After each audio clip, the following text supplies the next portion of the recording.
Kurado ka extension. Tatanggal na extension yung sinabi. Hi guys! Hello, hello! Welcome back to our channel. Welcome back to our page. Ayan. So, for today's video, ay nagpunta nga kami sa Bataan, Morong Bataan para mag-swimming. So, first time nga namin sumama sa kanilang pa out of town. Ayan. At madaling araw kami umalis ng bahay. Mga 1 o'clock a.m. para nga naman pagbukang liwayway, pag sikat ng araw, ay nandoon na kami at magandang makikita ang paligid, ganun. At syempre, tulad ng plano, nakarating kami ng maaga sa aming pupuntahan sa Morong Bataan. Huh? Kuya Ethan is not here. Where are they? I don't know. Let's, Mami, Casey, oh. Where are they? Pero nandito yung sasakyan nila, kaya? Layo pa nila eh. Malapit na sila dito eh, di ba? 20 minutes na ka lang sa Macniano Baby ganito. Awad na ba tayo? Okay, no? Oh, masasubik pa lang sila. Sabi nga sa share mo kayo dyan, nauna sila eh. Baka natulog. Wala siya ta. Hello? Ayun na, kuya. Dali, let's go there, dali. Let's go there on the beach.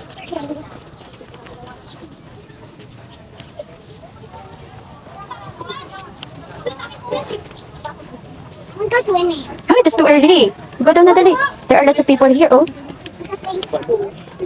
The sand is, ano, it's like a mud when you step on the water and then go here, it's like a mud. You can touch sand. You can touch sand in the water. They're playing a volleyball.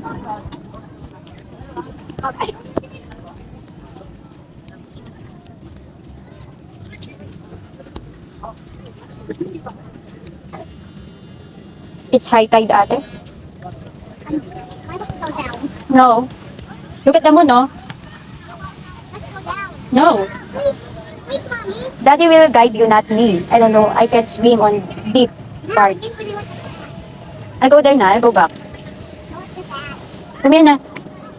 I'm chilling. I'm chilling already. It's cold. Come on. Let's go back there. You will make a castle later here. With Kuya Ethan. At syempre, bago ang lahat, kailangan muna natin maghanda ng pagkain kasi nga madaling araw nagsialis ng bahay, ng balay, gutom na, 'di ba? Napakahaba ng biyahe, mula 1:30 umalis ang aming sasakyan at 6 o'clock kami dumating. So ilang oras 'yon? At gising, pagod, ganon. Kaya dapat malagyan muna ng pagkain ang ating mga gutom na tummy. So ayan, duty muna si Inday. Tayo naka-assign na maglagay ng mga plastic sa ating paper plate.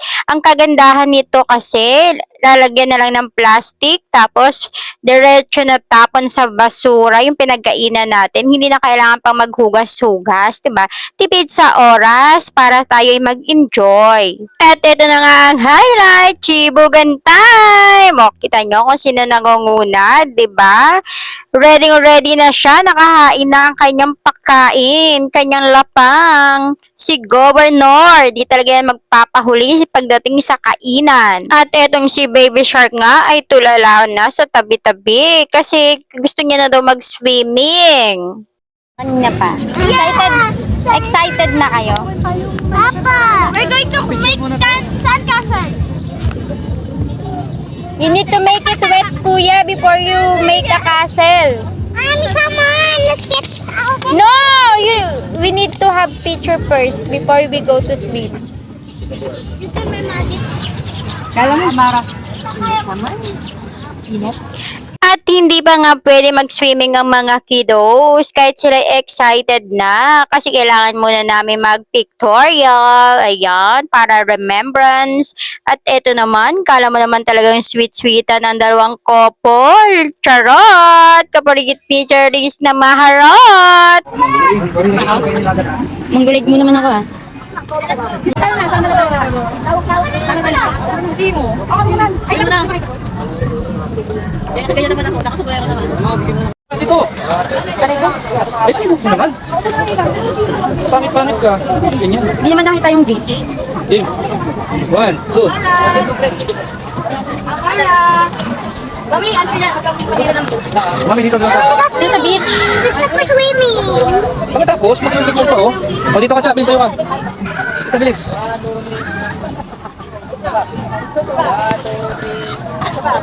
Isa pa. Okay, isa pa daw. Fight. Uy, ganito mo. Isa pa. Matawa mo to. Ulang na, dito ulit. Ulang daw. Ay, nata, tabi. Okay. 1, 2, 3. Isa pa. 1, 2, 3, go. Okay, 1, 2, 3. Oh, jump shot! 1, 2, 3. Talon. Jump shot! Dapat iwaiwalay kayo, ma. 1, 2, 3. Alon. Pudo maliit, pudo kayo maliliit. Ido. Sit down. Nandito ka na. Sana? Yung, patakita ka pa dyan, yung ulo mo lang nakikita. Tita Jolles, paano? Vlog yan. After nga ng pa-pictorial ng pamilya, ay ayun na, at nagsilusong na ang mga bagets. At eto naman si Inday. Ayan, namnamin natin ang environment ng seaside. Ayan, o diba? Ang ganda.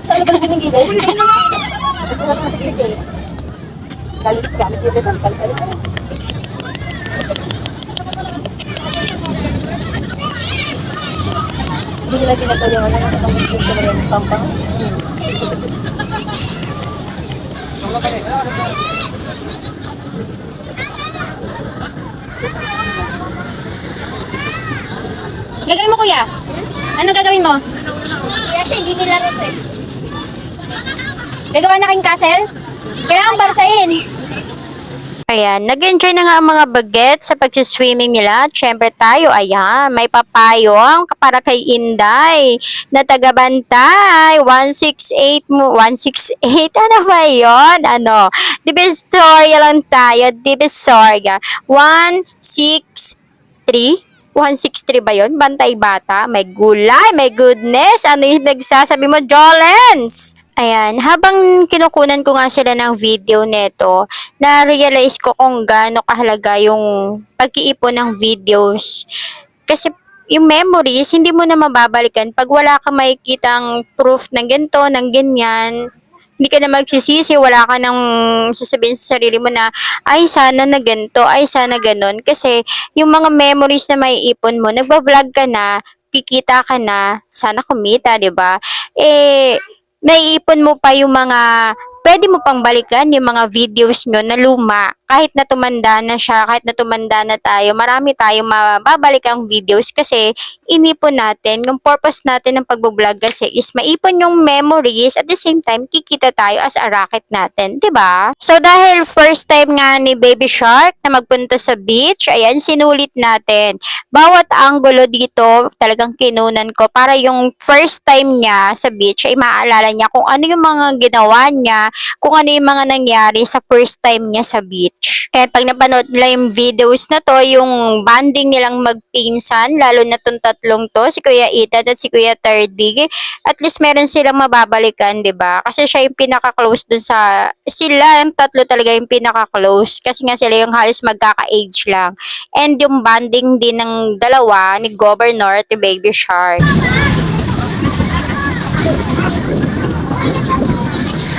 What? Can you open? That's not yours eh. Ay, hindi na bawal. They will be angry. You need to ask permission to them first. You ask their permission muna. Kuya Ethan will be angry.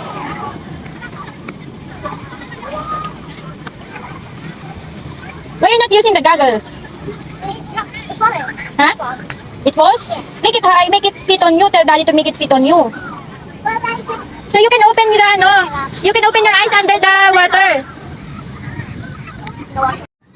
Ayan, at gito nga talagang zinom ko pa yung video kasi nga tinuturuan siya ni governor ng daddy niya kung paano siya mag-floating. So, ayan, walang takot yung baby shark na yan. Kahit nasa malalim na siya, ay naku, basta meron siyang salbabida, yung vest niya, go na go yan. Kita niyo naman yung lalim niya, di ba? Ako nung malaki, takot ako takot ako pumunta diyan. As in, hindi talaga muna ako naligo na nakita ko high tide. At saka mainit, super init nung time na yan. Kaya go lang tayo, under the umbrella lang tayo. Bantay bata, 160 lang muna tayo. At ayun nga, ay ninanamnam ko ang bakasyon. Kasi 'di ba pagod, marami tayong ginawa sa school, sa ating negosyo, ayan. So, namnamin muna natin ang kapaligiran. At gito nga, makikita nyo na napakaganda ng paligid. As in, malinis siya, as in. Kumpara sa ibang beach, makikita mo may mga basura. Dito malinis naman siya. At sobrang linaw ng tubig niya. Kung titignan nyo yan, mainit siya, pero mahangin kasi. Kaya ang ganda pa rin ng alam mo yun, ang ganda pa rin ng pakiramdam. Kahit mainit, okay lang na magtampisaw ka sa tubig. Pero syempre, tayo ay inarte, artista pilingera, kaya ayoko talagang maligo sa init ng under the sun. Ayan, kasi nga tubig ng dagat yan. So, mabilis na makaitim. At ang ating skin ay nialagaan natin. Sayang ating pagluta. Charlotte! Kapatid ni Charisse na maharot. Ayan, nakita nyo naman si Governor. Nagpipiling bata din dyan. At talaga namang magbabalik ka sa pagkabata mo pag nandito ka talaga. Kaya nga itong mga bagets na to, go lang na enjoy lang kahit na tagabantay lang tayo. At least sila na-enjoy nila yung pagkabata nila. At lalo na si Baby Shark kasi first time niya, 'di ba? So, amazed na amazed talaga siya sa nakikita niya. Kaya go lang tayo and support tayo sa kung anong ginagawa nila. So, nung una nga nagdadalawang isip pa kami sumama, pero si Governor gumawa ng paraan para maisama si Baby Shark kasi nung nag-usap kaming tatlo, sabi ni Baby Shark, I want to see the beach. I want to see the ocean, ganyan. So, si Governor, na low budget kasi tayo noon, kaya gumawa siya ng paraan. And, hindi naman kami nagsisi kasi ang ganda talaga ng lugar. Talagang, sulit na sulit yung binayad mo na pera, kahit mahal siya, share-share naman, so nahati din naman yung budget. At si Kuya Chokoy nga ay nagpiling bata din, kita niyo naman, naglaro na sa buhangin. Pero talagang pag pumunta ka nga dito sa lugar na to, parang wala kang iisiping problema. Yung bakasyon is bakasyon talaga, kasi as in mararamdaman mo yung calmness, alam mo yung ganda ng paligid. So enjoy ka lang, gawin mo lang yung gusto mo, gawin mo yung objective or yung purpose mo, yung goal mo dahil bakasyon. Ayan. Oh my goodness! At nabanggit pa nga si objective, si goal at ang yung purpose. My goodness, lesson planning pa din habang bakasyon. My gosh! At ayan nga makakakita ka pa nga dito ng mga nagtitinda ng ice cream kasi 'di ba mainit ang panahon and ito lang yung pinaka nila na pagkakakitaan, source of income nila. So ayan, bigla akong naisip, what if tumaas ang ating mga views, ganon, kumita tayo, makakatulong din tayo sa kanila. Ganon. Ayan. Kung ikaw ay bago pa lang sa aking channel, sa aking YouTube, sa aking page, ay baka naman i-follow and subscribe mo na din ako kasi yung ating page sa Facebook ay meron na tayong subscription. So, pwede ka na mag-subscribe sa akin for the 55 pesos lang naman. So, why not? Makatulong ka na sa akin. And, di ba, malay mo, lumaki yung ating page, lumaki yung ating channel, na natin, yung pinaka-goal natin, nung unang-unang nag-vlog ako. 'Di ba? Isa sa purpose ko, isa sa goal ko, isa sa dream ko is kung anong kikitain natin ay ma-share din natin sa iba. At ilang oras nga paglalangoy, pagsuswimming, at ito na sila. Plakda na. Ayan si Baby Shark, tulog. So, isa nga sa kagandahan ng resort na ito is unlimited yung capacity ng tao na pwede mong isama. Kasi pwede ka mag-rent ng cottage, tapos dun sa area ng cottage mo ay pwede kang magtayo ng tent. So kami, may dala-dala sila na tent, kami kasi wala kaming, tatlo lang naman din kami. So nakikisama na kami dun sa isang cottage. So habang ang lahat ay nagpapahinga dahil sa pagod, tayo naman ay lalapang. So ngayon lang nga ako kakain after ng nakita ko silang nagsilamon, at eto, namnamin natin ang paborito kong hipon. O, di ba? Ang sarap. At medyo pahapon na nga ito. Nakita niyo naman yung sikat ng araw, di ba? Ang ganda kahit hapon, ang ganda ng view. Talagang marerelax ang utak mo. So forget natin mo ng ating mga problem, work, ganun. Kasi ang ganda talaga ng paligid niya. And dito ko na naisip na it's time for me to swim. Lumangoy tayo kahit hindi naman tayo marunong. Tampisaw muna. Ayan. So, ayan, nagre-ready na ako dito na bumaba at maligo, magtampisaw sa tubig kasi nga bumababa na yung sikat ng araw at hindi na tayo magiging negritang empaktita. Charlotte, kapatid ni Charis na maharot. Ayan. Kung bago ka nga po sa aking channel, sana nakarating ka dito sa parte na to ng aking pag-iinarte, pagmamaganda. Kung bago ka pa lang sa akin channel, huwag mong kalimutan i-click ang subscribe. Pati sa ating page, mag-subscribe na rin kayo for only 55 pesos lamang. And, ayan, support and share.